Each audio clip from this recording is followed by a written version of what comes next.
محمد نصلی علی رسول الکریم ما بعد اعوذ باللہ من الشیطان الرجیم بسم اللہ الرحمن الرحیم یومئذ لا تنفع الشفاعۃ الا من اذن له الرحمن ورضی له قولا یعلم ما بین ایدیہم وما خلفہم ولا یحیطون به علما وعنت الوجوہ للحی القیوم وقد خاب من حمل ظلما ومن يعمل من الصالحات وهو مؤمن فلا يخاف ظلما ولا حزما.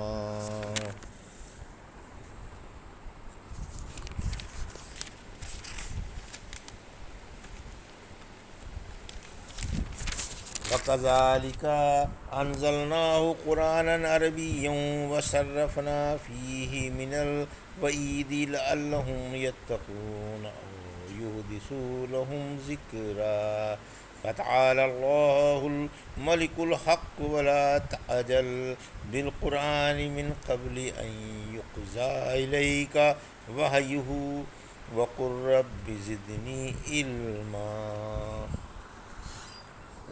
ابھی آپ نے سورہ طٰہٰ کی آیت 109 سے 114 کی تلاوت سماعت فرمائی. ان آیتوں کا ترجمہ اور تفسیر اس طرح ہے: یومئذ لا تنفع الشفاعۃ الا من اذن له الرحمن ورضی له قولا. آیت 109. یعلم ما بین ایدیہم وما خلفہم ولا یحیطون به علما. آیت 110. وعنت الوجوہ للحی القیوم وقد خاب من حمل ظلما. آیت 111. ومن یعمل من الصالحات وهو مؤمن فلا یخاف ظلما ولا حزما. آیت 112.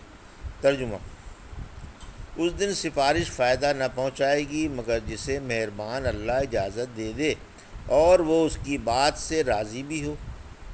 اللہ خوب جانتا ہے اور لوگوں کا علم اس پر حاوی نہیں ہو سکتا، اور چہرے زندہ اور کائنات کو سنبھالنے والے اللہ کے سامنے جھک جائیں گے، اور ظلم لاد کر آنے والا ناکام ہوگا، اور جس نے نیک عمل کیے ہوں گے اور ایمان بھی لے آیا ہوگا وہ بے انصافی اور حق تلفی کے خطرے سے محفوظ رہے گا. یہ تھا ترجمہ سورہ طٰہٰ کی آیت 109 سے 112 کا تفسیر. آیت 109. اللہ کی اجازت کے بغیر کوئی سفارش نہ کر سکے گا، یعنی قیامت کے دن اللہ کے آگے اسی کی سفارش کام دے گی جسے وہ اجازت دے دے اور اس کی بات سے راضی بھی ہو. سورہ بقرہ کی آیت 255 میں فرمایا اس کی اجازت کے بغیر کون ہے جو اس سے سفارش کرے.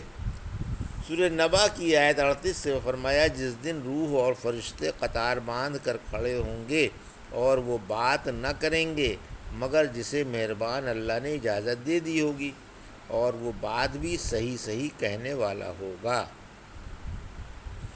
رحمت عالم صلی اللہ علیہ وسلم سفارش فرمائیں گے. اللہ کے رسول صلی اللہ علیہ وسلم نے فرمایا کہ میں عرش بری کے سامنے آؤں گا اور اللہ کے سامنے سجدے میں گر جاؤں گا. اللہ مجھ پر ایسی ایسی تعریفیں کھول دے گا جن پر اب میں قادر نہیں. پھر جب تک اسے منظور ہوگا مجھے سجدے میں پڑا رہنے دے گا. پھر مجھ سے فرمائے گا محمد صلی اللہ علیہ وسلم اپنا سر اٹھاؤ، کہو تمہاری بات سنی جائے گی، اور سفارش کرو تمہاری سفارش مان لی جائے گی. فرمایا پھر میرے لیے ایک تعداد مقرر کر دی جائے گی، میں انہیں جنت میں داخل کرا کر پھر آؤں گا. آپ نے 4 بار آنے کا ذکر فرمایا. آپ پر اور تمام نبیوں پر اللہ کی رحمتیں اور سلامتیاں ہوں، آمین.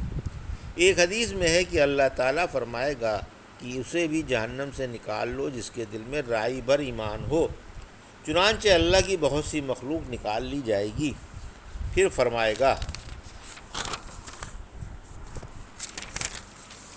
کہ اسے بھی جہنم سے نکال لو جس کے دل میں رائی کے آدھے دانے کے برابر ایمان ہو. اسے بھی نکال لو جس کے دل میں ذرہ برابر ایمان ہو، اور اسے بھی نکال لو جس کے دل میں رائی کے چھوٹے سے چھوٹے حصے کی برابر بھی ایمان ہو. اللہ کا علم سب پر محیط ہے. آیت 110. یعنی اللہ اپنے علم سے تمام مخلوق کو گھیرے ہوئے ہے اور اس کے علم کے دائرے میں کائنات کا ایک ایک فرد بند ہے. مگر وہ خود کائنات کے علم سے ماورا ہے، علم و ادراک کی رسائی اس تک ناممکن ہے۔ پھر فرمایا لوگ اللہ کے ذرا سے علم پر بھی حاوی نہیں ہو سکتے، جیسا کہ آیت الکرسی میں فرمایا کہ لوگ اس کے ذرا سے علم کا بھی احاطہ نہیں کر سکتے مگر جس قدر اسے منظور ہو۔ آیت 111، اللہ کی کمال والی چند صفتوں کا بیان۔ اپنے جبار اللہ کے آگے تمام کائنات حقیر و ذلیل اور سرخمیدہ ہے۔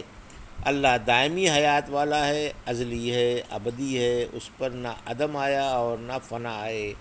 وہ مدبر کائنات اور اس کا نگراں ہے۔ اللہ کبھی سوتا نہیں، وہ ہر چیز کا سنبھالنے والا، منتظم اور محافظ ہے۔ سو وہ اپنی ذات میں کامل و اعلیٰ ہے اور دنیا کی ہر چیز اس کی محتاج ہے اور ہر چیز کے وجود کا دار و مدار اسی پر ہے۔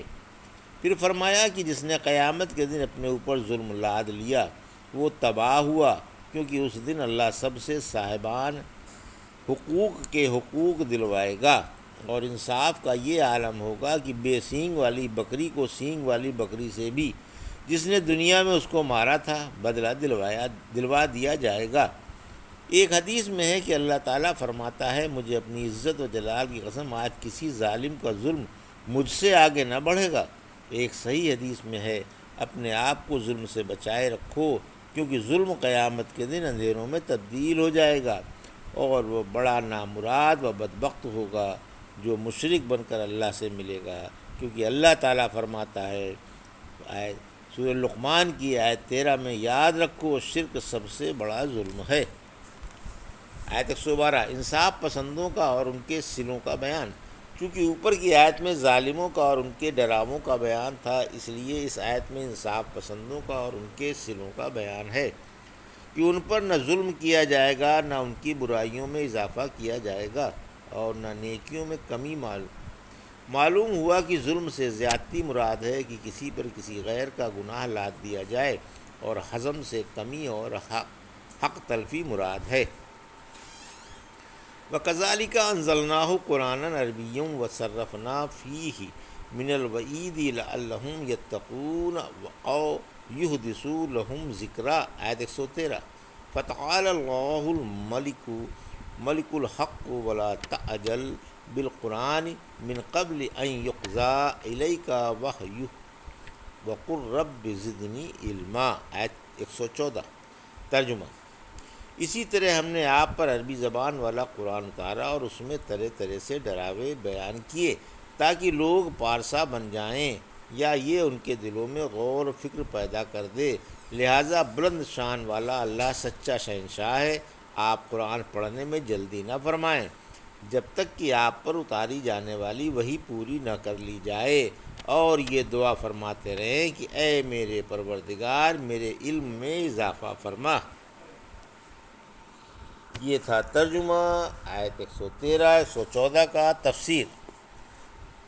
آیت 113، اللہ نے قرآن فصیح عربی زبان میں اتارا، یعنی جزا و سزا اور واپسی کا دن لا محالہ آ کر ہی رہے گا۔ پھر جب اس کا آنا ضروری ہے تو ہم نے قرآن اتارا بشیر و نذیر بنا کر عربی زبان میں، جو ایک وسیع اور فصیح زبان ہے اور جس میں مطلب ادا کرنے میں دشواری پیش نہیں آتی۔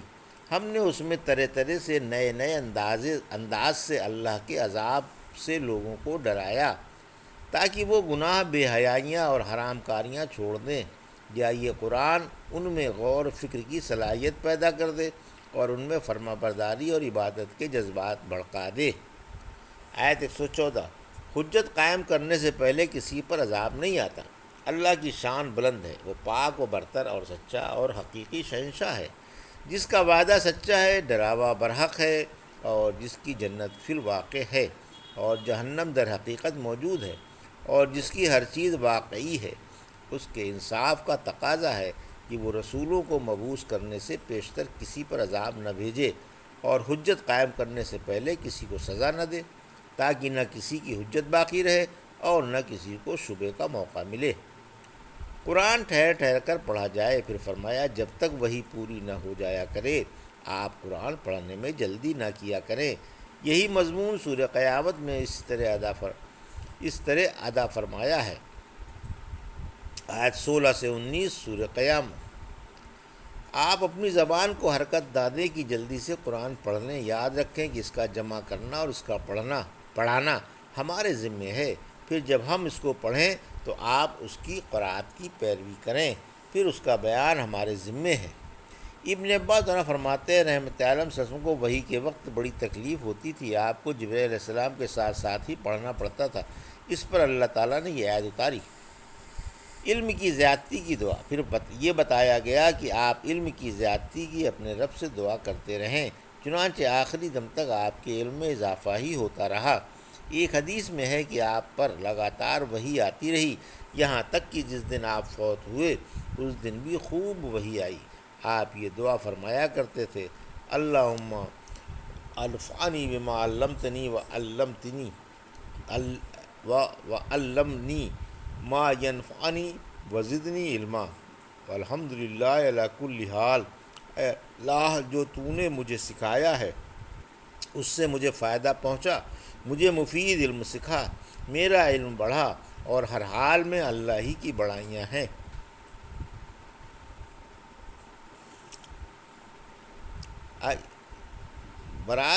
بازار کی روایت میں آخر میں یہ زیادہ ہے، یعنی دوزخیوں کے حال سے اللہ کی پناہ مانگتا ہوں۔ یہ تھا سورہ طٰہٰ کی آیت 109 سے 114 کا ترجمہ اور تفسیر جو ابھی آپ نے سماعت فرمائی۔ بارک اللہ لی و لکم فی القرآن الحکیم ونفعنی وایاکم بآیات الذکر الحکیم۔